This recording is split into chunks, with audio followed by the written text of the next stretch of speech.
Hey everyone, welcome back to the Business of You. This is episode 2, and today we're talking about budgeting. Now, whether you've set a budget in the past or not, the steps we give you today will walk you through a very practical, user-friendly process to create a budget that I know you'll be able to stick to. We've broken budgeting out into 5 basic steps. Following these steps will produce a working budget that you can adjust and modify as time progresses. It will provide you with a realistic look into your spending patterns, what are your necessary and discretionary expenses, and how much you're saving or can save with some simple adjustments. As I've mentioned in the last episode, being aware of how you spend your money is a crucial part of your financial plan. I'm really glad you're here because budgeting is an essential part to the business of you. So let's get started. We've provided you with a simple and easy to use budget template. If you haven't already, go ahead and download the template using the link below. Now, step 1 in preparing your budget is gathering your financial paperwork. You should access 3 months of bank statements and credit card statements. The point is to take a look back at where you spend your money, and those documents should provide you with the details you need to prepare your budget. Now, I'm sure some of you spend cash in addition to your debit and credit cards. Just think back a week or two of how you've been spending that cash. It could be on coffees, lunches, personal care. Make a list to the best of your ability, and we can start moving on to step 2. Okay, so step 2 is categorizing your expenses. The most basic way to do this at the beginning is to go through each of your statements by month and write a category next to each transaction. In the budgeting template we've provided you, there are a number of main categories, such as housing, entertainment, transportation. And under each main category, there are some subcategories like mortgage or rent, electricity, gas. Try to follow some basic logic in categorizing. Don't make it too complicated. You can always adjust your template and your budget as you see fit. Now, once you've categorized all these expenses on your statement, simply total them up by category. At the end, you should have 3 months worth of statements with your totals at the bottom of the statement by category. These totals will be the beginning numbers to populate your budget, which we'll do in step 5. So on to step 3, necessary versus discretionary expenses. In this step, I'd like you to go back and write next to each category or subcategory whether the expense is necessary or discretionary.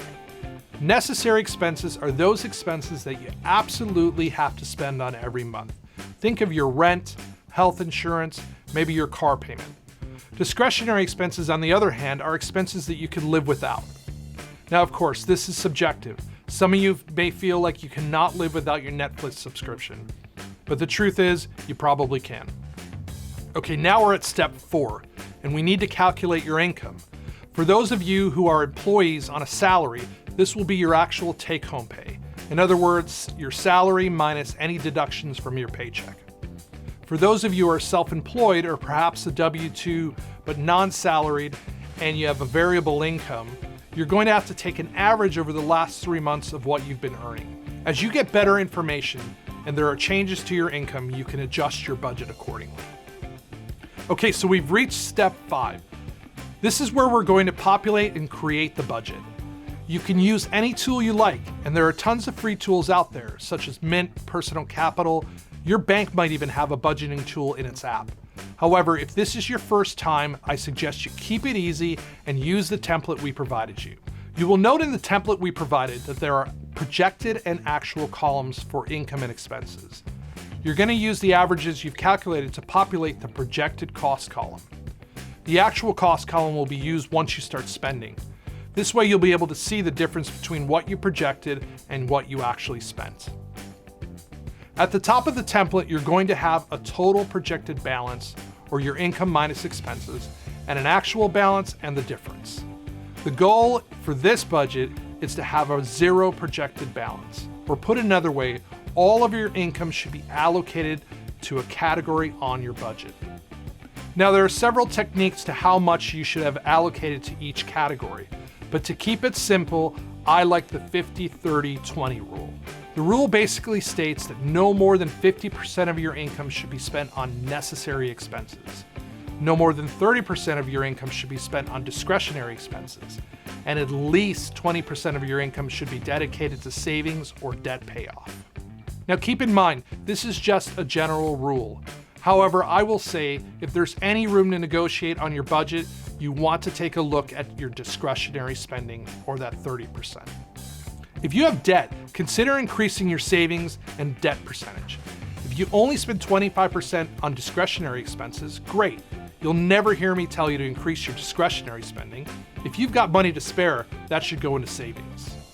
Since housing is part of your necessary expenses, for those of you who live in Los Angeles or New York, you might find that more than 50% of your income goes to necessary expenses.